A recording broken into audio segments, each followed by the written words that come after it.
પ્રણામ મિત્રો, આજે આપણે વર્ષો જૂની અને અનુભવ સિદ્ધ કડી જોડાણ પદ્ધતિથી ચૈત્યવંદન ભાષ્ય ગોખવાનું શીખીશું.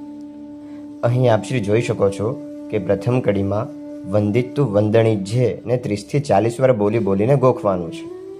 ત્યારબાદ હવે બીજી કડીમાં વંદિત્તુ વંદણી જે ની સાથે સાથે સવ્વે ચિઈ વંદણાઈ સુવિયારમ 30 થી 40 વાર બોલીને ગોખવાનું છે.